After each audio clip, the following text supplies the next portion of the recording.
बिस्मिल्लाहिर्रहमानिर्रहीम। अस्सलामुअलैकुम।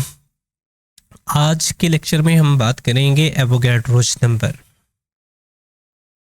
सबसे पहले हम ये देख लेते हैं कि एवोगैड्रोस जो हैं ये क्या हैं। एवोगैड्रोस एक साइंटिस्ट थे जिन्होंने ये नंबर दिया, इस वजह से इस नंबर को जो है वो एवोगैड्रोस नंबर जो है वो कहते हैं। अब एवोगैड्रोस ने नंबर कौन सा दिया?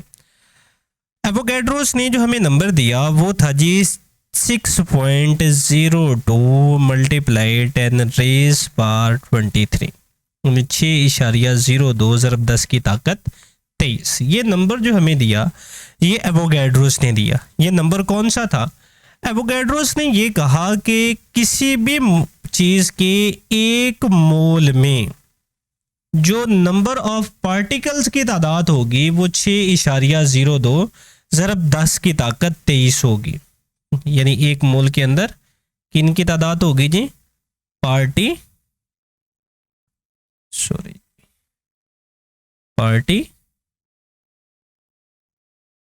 की जो तादाद होगी वो 6.02 ज़रब 10 की ताकत 23 होगी। अब पार्टिकल से मुराद ये है कि पार्टिकल्स के अंदर जो है वो एटम भी आ जाएंगे। यानी अगर हम बात कर रहे हैं कि किसी एटम की, तो हम ये कहेंगे इसके अंदर 6.02 ज़रब 10 की ताकत 23 जो है वो एटम मौजूद हैं। इस पार्टिकल के अंदर जो है वो मॉलिक्यूल भी आ जाएंगे और इस पार्टिकल के अंदर जो है वो फार्मूला यूनिट भी आ जाएंगे। फार्मूला यूनिट भी जो है वो हमारे आ जाएंगे। सो ये सब के सब जो हैं वो हमारे पास इस पार्टिकल्स के अंदर जो है वो आ जाती हैं। एवोगैड्रोस ने ये कहा कि अगर आप ये कहते हैं कि किसी ये चीज़ के एक मोल है तो इस एक मोल के अंदर जो पार्टिकल्स यानी एटम, मॉलिक्यूल या फार्मूला यूनिट की तादाद होगी वो 6.02 ज़रब 10 की ताकत 23 होगी। अब ये किस तरह से होगी, इसको एक छोटी सी मिसाल के साथ हम समझ लेते हैं। जिस तरह से हम ये कहते हैं कि किसी चीज़ का एक दर्जन है, किसी भी चीज़ का एक दर्जन है। अब अगर आपसे ये पूछा जाए कि एक दर्जन से क्या मुराद है, सो आप कहेंगे जी कि 12 अशिया, यानी एक दर्जन से मुराद है जी कि 12 अशिया का मजमुआ है जी। अब वो एक दर्जन किसी भी चीज़ का हो सकता है। एक दर्जन केले हो सकते हैं। अगर हम कहेंगे जी एक दर्जन केले हैं तो इसका मतलब है कि 12 अदद केले हैं। अगर एक दर्जन तरबूज हैं सो हम ये कहेंगे जी कि वो हमारे पास जो हैं वो 12 अदद तरबूज हैं। यानी यहाँ पर हम साथ में इसको लिख भी लेते हैं जी। अगर हम ये कह रहे हैं कि एक दर्जन हमारे पास क्या है जी? केले। सो एक दर्जन केले से मुराद क्या है जी? कि वो हमारे पास जो हैं वो 12 अदद जो हैं वो केले हैं। इसी तरह से अगर हम कह दें कि एक दर्जन जो हैं वो तरबूज हैं, सो अब हम क्या कहेंगे जी कि हमारे पास अब तरबूज की कितनी तादाद होगी जी? ये भी हमारे पास जो है वो 12 अदद होगी। इसी तरह से अगर हम ये कह दें कि हमारे पास एक दर्जन जो है वो अंडे हैं, एक दर्जन अंडे हैं, सो इससे मुराद अब क्या होगी जी? इससे मुराद भी यही होगी कि 12 अदद जो है वो अंडे हैं। सो यानी आप किसी भी चीज़ को ले रहे हैं, अगर आप एक दर्जन की टर्म इस्तेमाल कर रहे हैं तो इसका मतलब ये है जी कि वो 12 अदद अशिया हैं। अब यहाँ से आपको ये समझना आसान हो जाएगा कि एक मोल, यानी जिस तरह से एक दर्जन है इसी तरह से एक मोल, जिस तरह से इसके अंदर 12 अदद अशिया हैं इस तरह से इसके अंदर एक मोल के अंदर 6.02 ज़रब 10 की ताकत 23 पार्टिकल जो हैं वो मौजूद हैं। अब दर्जन क्योंकि हमारे यहाँ जो है वो आम इस्तेमाल होने वाली टर्म है, सो हम सभी जो हैं वो इससे वाकिफ़ हैं। सो जिस तरह से जो है वो मार्केट बड़ी होती चली जाती है वैसे वैसे टर्मिनोलॉजी जो है वो और जो है और से और जो है वो इंट्रोड्यूस जो है वो होती चली जाती हैं। सो एनीवे हम ये कह रहे हैं जी कि हमारे पास एवोगैड्रोस नंबर क्या है जी? एवोगैड्रोस नंबर है 6.02 ज़रब 10 की ताकत 23 पार्टिकल्स का मजमुआ। और ये किसमें होंगे जी? ये एक मोल के अंदर जो है वो इतने होंगे। और एवोगैड्रोस नंबर को ज़ाहिर किससे किया जाता है जी? एवोगैड्रोस नंबर को ज़ाहिर किया जाता है जी Na के साथ। यानी हम रिप्रेजेंट इसको करते हैं जी Na के साथ जो है वो इसको रिप्रेजेंट करते हैं। इससे रिलेटेड हम कुछ मिसालें देख लेते हैं। मिसाल के तौर पर अगर हम ये कहें कि हमारे पास, जो कि हम पीछे बात कर चुके हैं पिछले लेक्चर में, कि हमारे पास हाइड्रोजन का अगर एक एटम है तो इसका एटॉमिक मास हमारे पास है 1.008। हमने ये कहा था कि अगर हम इसको ग्राम में ज़ाहिर कर देंगे तो ये वाली क्वांटिटी हमारे पास क्या होगी जी, ये वाली होगी 1 मोल। अब 1 मोल में नंबर ऑफ पार्टिकल्स की तादाद कितनी है जी, 6.02 ज़रब 10 की ताकत 23 जो है वो इसमें अब किसकी तादाद होगी जी, पार्टिकल यानी एटम्स की तादाद होगी। इसी तरह से अगर हमने नाइट्रोजन एटम की बात करते हैं तो नाइट्रोजन का मास हमने कहा था ये हमारे पास है 14, इसको ग्राम में अगर हम ज़ाहिर कर दें तो ये हमारे पास आ जाएगा, इस वाली क्वांटिटी को भी हम 1 मोल कहेंगे। सो इसमें एटम्स की तादाद कितनी है जी, इस वाले में भी 6.02 ज़रब 10 की ताकत 23 जो है वो एटम्स की तादाद जो है वो हमारे पास मौजूद होगी। अब हम मॉलिक्यूल के हवाले से बात कर लेते हैं। जैसे कि हमने ये कहा था कि हमारे पास है पानी का मॉलिक्यूल यानी H2O। अब इसका मास हमारे पास था जी 18, अगर हम इसको ग्राम में ज़ाहिर कर दें तो ये वाली क्वांटिटी हमारे पास क्या होगी, ये वाली भी 1 मोल होगी। अब इसमें पार्टिकल्स की तादाद कितनी है, 6.02 ज़रब 10 की ताकत 23। अब यहाँ पर हम किसकी बात कर रहे हैं जी, मॉलिक्यूल की बात कर रहे हैं। सो यहाँ पर हमारे पास 6.02 ज़रब 10 की ताकत 23 मॉलिक्यूल जो है वो मौजूद होंगे। इसी तरह से अगर हमारे पास सल्फ्यूरिक एसिड है H2SO4, इसका हमारे पास मास होता है जी 98। अब अगर इसको ग्राम में ज़ाहिर कर देंगे तो ये वाली क्वांटिटी भी हमारे पास होगी, 1 मोल के बराबर होगी। सो इसमें पार्टिकल्स की तादाद हमारे पास कितनी आएगी, इसमें 6.02 ज़रब 10 की ताकत 23 जो है वो हमारे पास इसमें भी क्या मौजूद होंगे जी, मॉलिक्यूल जो है वो मौजूद होंगे। इसी तरह से अगर हम फार्मूला यूनिट पे चले जाएं यानी फार्मूला मास वाले पे चले जाएं, लाइक हमारे पास सोडियम क्लोराइड है NaCl। अब इसका मास हमने कितना लिखा था जी, वो हमारे पास था 58.5। अब अगर इसको ग्राम में हम ज़ाहिर कर देंगे तो ये वाली क्वांटिटी भी हमारे पास क्या होगी जी, 1 मोल के बराबर होगी। अब इसमें कितने होंगे जी पार्टिकल, 6.02 ज़रब 10 की ताकत 23 हैं। अब इसमें क्या मौजूद होंगे, इसमें फार्मूला यूनिट जो है वो इसके अंदर मौजूद होंगे, 6.02 ज़रब 10 की ताकत 23 फार्मूला यूनिट होंगे।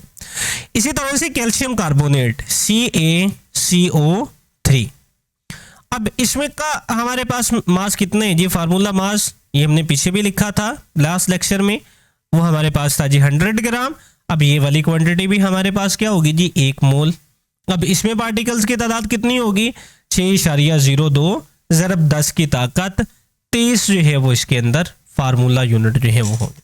सो हमने अब जो लास्ट लेक्चर में हम तीनों पे बात कर चुके हैं कि gram atom, gram molecular mass और ग्राम फार्मूला मास, उनसे रिलेटेड हमने तीनों की तीनों एग्जांपल यहाँ पर कोट कर दें कि अगर उनके मासेस को हम ज़ाहिर करते हैं ग्राम्स में तो इसको 1 मोल कहते हैं, और 1 मोल के अंदर एटम, मॉलिक्यूल या फार्मूला यूनिट की तादाद ये बराबर होती है एवोगैड्रोस नंबर के बराबर होती है।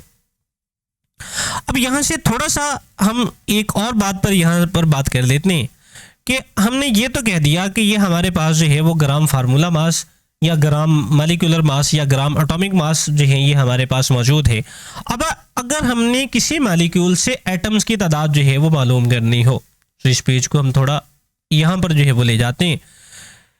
अब यहाँ से हम ये देख लेते हैं कि एटम से मॉलिक्यूल से एटम्स की तादाद जो है वो किस तरह से निकालनी है।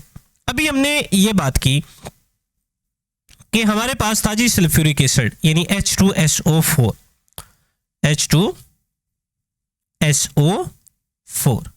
हमने ये कहा जी कि ये हमारे पास है 98 ग्राम है और ये क्वांटिटी हमारे पास 1 मोल है, और इसमें नंबर ऑफ पार्टिकल 6.02 मल्टीप्लाई 10⁻23 जो है वो इसके अंदर क्या मौजूद हैं जी, मॉलिक्यूल इसके अंदर मौजूद हैं, मॉलिक्यूल्स जो हैं वो इतने मौजूद हैं। अब इसके अंदर एटम्स कितने मौजूद हैं। सो सबसे पहले तो हमें ये देखना पड़ेगा कि इसके अंदर एलिमेंट कौन कौन से हैं। सो इसके अंदर 3 एलिमेंट मौजूद हैं, एक हाइड्रोजन, दूसरा सल्फर और तीसरा ऑक्सीजन। अब हमसे ये कहा जाता है कि इसके जो हमारे पास इतने मॉलिक्यूल्स हैं यानी 6.02 ज़रब 10 की ताकत 23 मॉलिक्यूल्स हमारे पास हैं, इसमें नंबर ऑफ ऑक्सीजन एटम कितने हैं। अगर हमने ऑक्सीजन एटम निकालने हैं तो क्या करेंगे?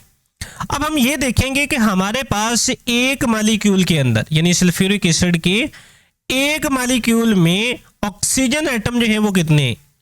एक मॉलिक्यूल में ऑक्सीजन एटम ये कितने हैं जी? एक मॉलिक्यूल के अंदर हमारे पास मौजूद हैं 4, यानी यहां पर ये देखें जी 4 ही हमारे पास लिखे हुए हैं। सो टोटल मॉलिक्यूल हमारे पास कितने हैं? 6.02 ज़रब 10 की ताकत 23। अब इतने मॉलिक्यूल में एटम की तादाद हमारे पास कितनी होगी? सो इसको किस तरह से निकालेंगे जी? 4 को हम ज़रब कर देंगे 6.02 ज़रब 10 की ताकत 23 के साथ। सो ये बड़ा आसान सा है, आप इसको इस तरह से समझ लें। अगर हमारे पास मौजूद हो 100 बॉक्स, मैं कहूँ जी हमारे पास 100 बॉक्स मौजूद हैं और इनमें से आपको ये बता दूं कि एक बॉक्स के अंदर जो है वो हमारे पास जो है वो 10 अंडे हैं, या 10 की बजाय हम ये कर लेते हैं जी कि 7 अंडे हैं जी एक बॉक्स के अंदर। तो अब 100 बॉक्स के अंदर टोटल अंडे कितने होंगे? सो अब आप सिंपली आप क्या करोगे जी? 7 को ज़रब कर दोगे आप 100 के साथ, तो आप यहां से बासानी जो है वो इसका जवाब जो है वो बता सकते हैं।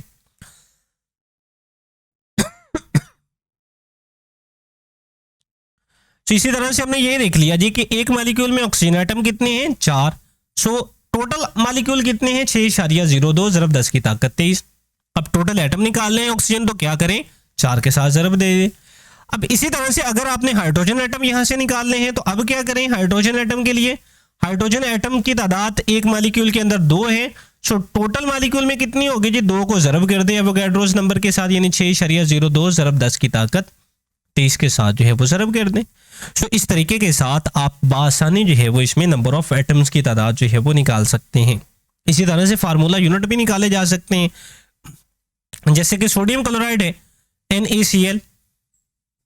अब हमने कहा जी कि इसके हमारे पास 1 मोल है, इसमें नंबर ऑफ फार्मूला यूनिट की तादाद 6.02 ज़रब 10 की ताकत 23 जो है वो फार्मूला यूनिट है। अब इसमें पॉजिटिव आयन जो है वो हमारे पास कितने हैं? अब हम ये देखेंगे कि हमारे पास एक मॉलिक्यूल में या एक फार्मूला यूनिट में पॉजिटिव आयन कितने होते हैं। यानी NaCl को अगर आप आयोनाइज करो तो ये आपके पास बनेगा Na पॉजिटिव और प्लस Cl नेगेटिव। अब एक में कितने बनते हैं जी? एक सोडियम क्लोराइड में एक पॉजिटिव बनता है और एक ही नेगेटिव बनता है। सो पॉजिटिव आयन की तादाद कितनी होगी जी? एक को ज़रब कर दें, हमारे पास क्या है जी? एवोगाड्रोस, यानी नंबर ऑफ फार्मूला यूनिट के साथ 6.02 ज़रब 10 की ताकत 23। इसी तरह से अगर नेगेटिव को निकालनी है तो इस वाले में भी एक से आप ज़रब कर देंगे जी एवोगाड्रोस नंबर, यानी 6.02 ज़रब 10 की ताकत 23 के साथ आप इसको भी मल्टीप्लाई कर दोगे। सो इस तरह से आप इसके फार्मूला यूनिट भी जो है वो आसानी जो है वो निकाल सकते हैं। सो ये था जी हमारे पास एवोगाड्रोस नंबर। अब हम ये देख लेते हैं जी कि हमारी बुक पर जो है वो इसको किस तरह से लिखा गया है। सो हम उसको देखने की जो है वो यहाँ पर कोशिश करते हैं जी, और उसको जो है वो यहाँ से हम रीड कर लेते हैं जी कि क्या लिखा हुआ है। पेज को हम थोड़ा ऊपर की तरफ ले जाते हैं, यहाँ पर कर लेते हैं ताकि हमें जो है वो इसमें थोड़ी आसानी जो है वो रहे। सो सबसे पहले लिखा गया है जी, केमिस्ट्री में हमारा वास्ता जिन अशिया से पड़ता है वो पार्टिकल्स। पार्टिकल्स में कौन कौन से? अब एटम है, मॉलिक्यूल है और फार्मूला यूनिट है। लेबोरेटरी में कीमियादानों ने इन पार्टिकल्स की गिनती मुमकिन नहीं होती। एवोगाड्रोस के नंबर के नजरिए ने किसी शय में दी गई मिकदार में पार्टिकल्स की तादाद को शुमार को आसान बना दिया है। अब आगे एवोगाड्रोस नंबर की डेफिनेशन लिखी गई है, यहाँ से शुरू होती है। एवोगाड्रोस नंबर से मुराद पार्टिकल 6.02 ज़रब 10 की ताकत 23 पार्टिकल का मजमूआ है। इसे Na से ज़ाहिर किया जाता है। चुनाचे एवोगाड्रोस नंबर से मुराद पार्टिकल्स, एटम या मॉलिक्यूल्स फार्मूला यूनिट की अददी वैल्यू 6.02 ज़रब 10 की ताकत 23 है, जो किसी शय के 1 मोल में मौजूद होते हैं। सादा अल्फाज में 6.02 ज़रब 10 की ताकत 23 पार्टिकल के मजमुआ 1 मोल के बराबर होता है। सो यहाँ से 2 से 3 डेफिनेशनें जो है वो आपको आएंगी, जौन सी मर्जी जो है वो यहाँ से उठाकर लिख दें वो आपकी सही होगी। पहले यहाँ से एवोगाड्रोस नंबर 6 से मुराद 6.02 ज़रब 10 की ताकत 23 पार्टिकल का मजमुआ है। इसे सिंबल Na से ज़ाहिर किया जाता है। यहाँ तक डेफिनेशन कंप्लीट हो जाती है, आप यहाँ तक लिख सकते हैं।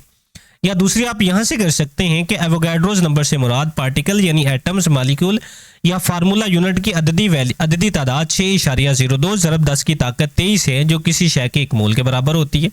यहाँ तक ये भी कर ले तब भी एवोगाड्रोस नंबर ही की तारीफ है। अब इसके बाद 6.02 ज़रब 10 की ताकत 23 पार्टिकल का मजमुआ 1 मोल के बराबर होता है, ये भी कर ले, ये भी सही है। सो तीनों में से जौन सी मर्जी डेफिनेशन इसकी कर ले, सो तीनों के तीनों जो हैं वो एवोगाड्रोस नंबर की तारीफ है। अब इसको आगे जो है वो इस तरह से लिखा गया है कि बिल्कुल इसी तरह जिस तरह 12 अंडे 1 दर्जन के बराबर होते हैं। सो जिस तरह से अभी हमने ऊपर एक मिसाल भी देखी कि 12 अंडे जो है वो 1 दर्जन के बराबर हैं, इसी तरह से 6.02 ज़रब 10 की ताकत 23 जो हैं वो पार्टिकल्स वो 1 मोल के बराबर हैं। आके इसकी मिसालें भी हमने ऊपर जो है वो देख चुके हैं, हमारी किताब पर भी ऑलमोस्ट जो है वो वही वाली मिसालें जो है वो लिखी गई हैं। सो इनको भी हम देख लेते हैं कि सोडियम क्लोराइड के 6.02 ज़रब 10 की ताकत 23 फार्मूला यूनिट का मजमुआ ये किसके बराबर है जी? सोडियम क्लोराइड के 1 मोल के बराबर है। इसका मतलब ये हुआ कि एलिमेंट 6.02 ज़रब 10 की ताकत 23 एटम या मालिक्यूल एलिमेंट या कंपाउंड के 6.02 ज़रब 10 की ताकत 23 मालिक्यूल्स या आयनिक कंपाउंड के 6.02 ज़रब 10 की ताकत 23 फार्मूला यूनिट 1 मोल के बराबर होते हैं। मालिकुलर कंपाउंड में एटम्स की तादाद या आयनिक कंपाउंड्स में आयन्स की तादाद के बारे में मजीद वजाहत के लिए दर्जा झैल 2 मिसालों पर गौर कीजिए। पानी के एक मालिक्यूल में 2 हाइड्रोजन एटम और 1 ऑक्सीजन एटम होता है, चुनाचे हाइड्रोजन एटम की तादाद कितनी हुई? अब ये क्या कह रहे हैं जी कि हाइड्रोजन एटम हमारे पास कितने हुए, यानी H2O। एक मालिक्यूल के अंदर हाइड्रोजन एटम की तादाद कितनी है? 2, सो इसको 2 से ज़रब कर दें। ऑक्सीजन एटम कितनी है? 1, सो इसको 1 से ज़रब कर दिया। इसी तरह से सोडियम क्लोराइड वाली बात की गई है कि सोडियम क्लोराइड के एक फार्मूला यूनिट में 1 आयन सोडियम का और 1 क्लोरीन का होता है। चुनाचे सोडियम क्लोराइड के 1 मोल में सोडियम आयन्स यानी Na पॉजिटिव की तादाद 6.02, क्योंकि ऊपर कर चुके हैं, क्योंकि इसमें एक ही पॉजिटिव आयन होता है, सो उसके साथ ही मल्टीप्लाई कर देंगे। और इस तरह से क्लोरीन की तादाद भी 6.02 ज़रब 10 की ताकत 23 है। सो अगर टोटल निकालना है तो इन दोनों को जमा कर दें। सो ये आपके पास टोटल यानी कुल जो है वो फार्मूला यूनिट की तादाद जो है वो आपके पास आ जाएगी। सो ये था जी आज का हमारा लेक्चर, जिसमें हमने बात की एवोगाड्रोस नंबर पर, इसके मिसालें देखी और इसके अलावा हमने ये भी देखा कि मालिक्यूल में से हम एटम्स की तादाद को किस तरीके के साथ मालूम कर सकते हैं। हमारे हर लेक्चर में अपनी कीमती राय से हमें ज़रूर आगाह किया करें कि आपको हमारा लेक्चर जो है वो कैसे लग रहे हैं। इसके अलावा हमारे चैनल को शेयर भी करें, सब्सक्राइब भी करें और घंटी के बटन को जो है वो ज़रूर प्रेस करें ताकि हर आने वाली वीडियो जो है वो आप तक पहुंच सके। इसके साथ ही हमें इजाज़त दें। अल्लाह हाफिज़।